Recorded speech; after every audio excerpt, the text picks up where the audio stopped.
யாரோ பெல் அடிக்கிறாங்க, திறந்து பார்ப்போம்.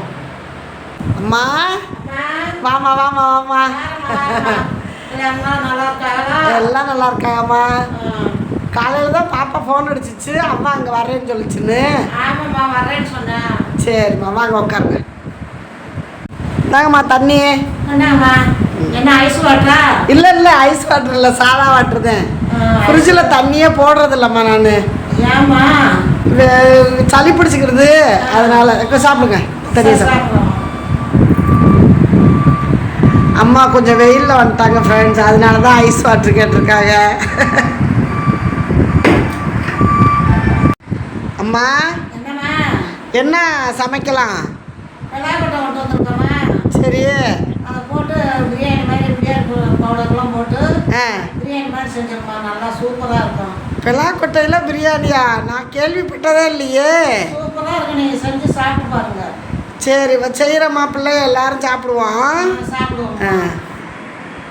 பாருங்க ஃப்ரெண்ட்ஸ், அம்மா வந்திருக்காங்க. அம்மா வந்து என்ன சமைக்கலான்னு கேட்டேன். பெலாக்கொட்டையை போட்டு பிரியாணி செஞ்சு கொடுமா அப்படின்ட்டாங்க. சரின்ட்டு பெலாக்கொட்டையை போட்டு பிரியாணி செய்யலாமா? வாங்க போய் பிரியாணியை செய்வோம். பெலாக்கொட்டையை நல்லா ஒரு சின்னதாக குழவிக்கல் மாதிரியே இல்லை பூரிக்கட்டை மாதிரி இருந்துச்சுன்னா வச்சு உடச்சி இது மாதிரி உரித்து எடுத்து வச்சுக்கிட்டேன். நல்லா தண்ணியை ஊற்றி கழுவிடணும். கழுவிட்டு தான் நம்ம வேக போடணும். இப்போ இதே பாத்திரத்துலேயே நம்ம பெலாக்கொட்டை தாங்க வேகுது. இதை நல்லா பெலாக்கொட்டை பழம் அறுத்தோம்ல, அந்த பழத்துலேருந்து இந்த கொட்டையை வச்சுனேன் நல்லா கழுவிட்டு இப்போ நான் வேக போட்டுக்கிட்டு இருக்கேன்.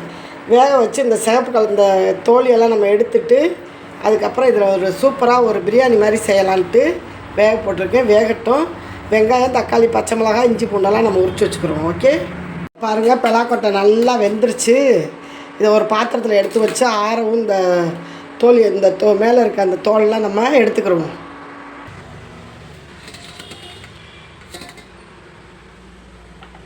ஆறட்டும். ஃபேன் காற்று வச்சோம்னா செத்த நேரத்தில் ஆறிடும்.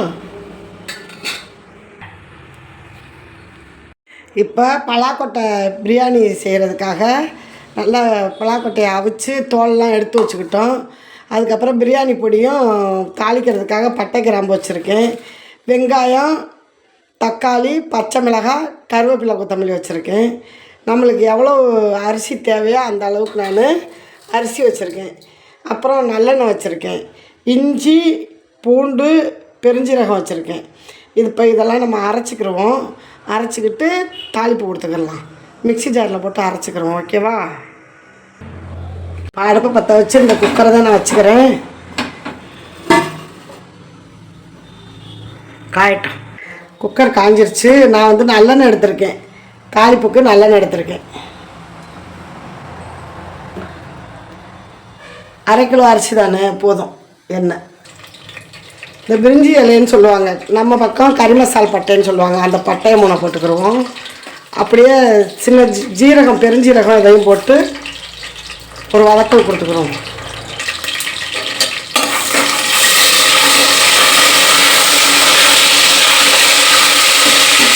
இப்போ வந்து வெங்காயத்தை சேர்த்துக்கிறோம். வெங்காயமும் பச்சை மிளகாயும்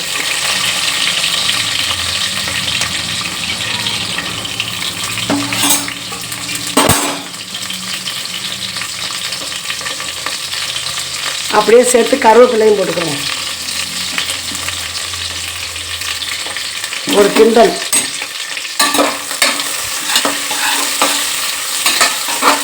நல்லா வதங்கட்டும். நல்லா வதங்கிருச்சு. அப்படியே தக்காளியும் கொத்தமல்லி இலையும் இருக்குது, அதையும் சேர்த்துக்கிறோம்.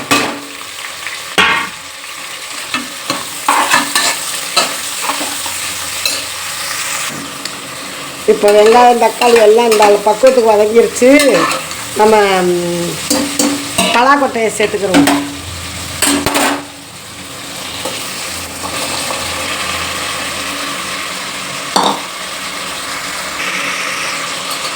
இப்போ பலாக்கொட்டையும் போட்டு நல்லா வதங்கிட்டு இருக்கு பாருங்கள். இப்போ இஞ்சி பூண்டு அரைச்சி வச்சுருக்கோம்ல, அதையும் நம்ம சேர்த்துக்கிறோம்.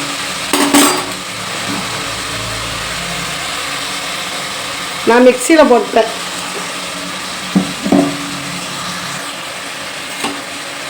நல்லா கிண்டி விட்டுக்குருவோம்.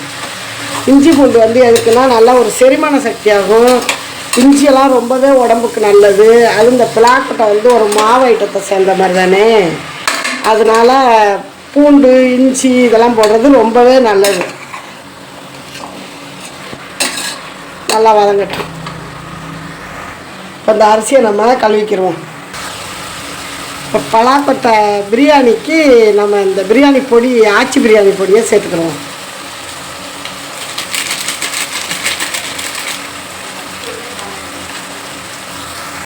இப்போது நல்லா வதங்கிருச்சு.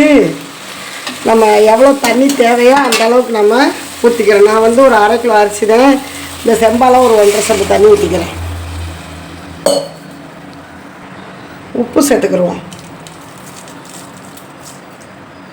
ஒரு கிண்டலை கிண்டி விட்டு கொதிக்க வச்சுக்கிடுவோம். ஏன்னா மிளகாலாம் போட்டிருக்கோம், மிளகா பிரியாணி பொடியெல்லாம் போட்டிருக்கோம். நல்லா கொதிக்கட்டும். அதுக்கப்புறம் நம்ம அரிசியை சேர்த்து வெயிட் போடுவோம். கொதிக்கும் போது நம்ம ஒரு 5 கிராம்பு போடுவோம். கிராம்பு வந்து ரொம்பவே நல்லது, உடம்புக்கும் நல்லது. அதனால் இது லவங்கம்னு சொல்லுவாங்க ஒரு ஊரில், இந்த கிராம்புன்னு சொல்லுவாங்க. நான் வந்து ரெண்டையுமே உங்கள்கிட்ட சொல்லிட்டேன். இதையும் சேர்த்துக்கிடுவோம். நல்லா கொதிச்சு அந்த சாரெலாம் இறங்கும்போது ஒரு மருத்துவ குணம் கொண்டது இந்த கிராம்பு. ஓகேவா? இப்போ நல்லா கொதிக்கட்டும். இப்போ நல்லா இது மாதிரி கொதிக்குது. இப்போ நம்ம அரிசியை, கழுவி வச்சுருக்க அரிசி எடுத்து போட்டுக்கிறோம்.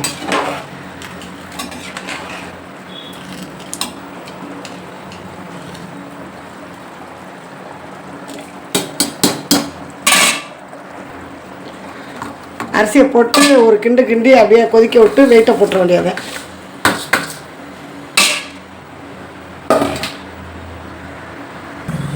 வெயிட்டு போட்டாச்சு. சவுண்டு வரட்டும். ஒரு விசில் வந்தால் போதும். பிரியாணி நம்மளுக்கு ரெடி ஆகிடுச்சு. விசில் வந்துருச்சு. இப்போ 10 நிமிஷம் கழித்து திறந்து சாப்பிட்லாம். பிரியாணி எப்படி இருக்குன்னு பார்ப்போமா? பலாக்கொட்டை பிரியாணி. ஓ, இப்போ நல்லா வாசமாக இருக்கணுங்கிறதுக்காக நான் கொஞ்சோண்டு சாப்பாட்டு நெய் விட்டுக்கிறேன். இருந்தால் விட்டுக்கலாம், இல்லைன்னா நீங்கள் நல்லெண்ணெய் இருந்தால் கூட விட்டுக்கலாம். நல்லெண்ணெயும் நல்லா வாசமாக இருக்கும். மேலே கொஞ்சோண்டு கொத்தமல்லி இலையை எடுத்துருக்கேன், நல்லா அலசி எடுத்து வச்சுருக்கேன், போட்டுக்கிறலாம். நல்லா வாசமாக இருக்கும். கொத்தமல்லியிலையும் நிறைய ஒரு மருத்துவ குணங்கள்லாம் இருக்குது. இப்போ நம்ம சாப்பிட்லாமா? பலாக்கொட்டை பிரியாணி சூப்பராக ரெடி ஆயிடுச்சு. இப்போ இதுக்கு தொட்டுக்க வந்து மாம்பழம் வச்சுருக்கேன். ரொம்பவே நல்லா இருக்கும் மாம்பழம் தொட்டுக்கிட்டு சாப்பிடும்போது. நீங்கள் வெங்காயம் வேணாலும் கூட வச்சுக்கலாம். நான் வந்து மாம்பழம் இருக்குது, அதனால நான் மாம்பழம் வச்சுக்கிட்டேன். இந்த பலாக்கொட்டை பிரியாணி கொடுக்கலாம் வாங்க. மா இந்தாங்க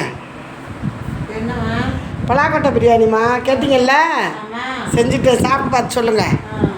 சாப்பிடுங்க, எப்படி இருக்குன்னு பார்த்து சொல்லுங்கள். டேஸ்ட் சொல்லுங்கள்.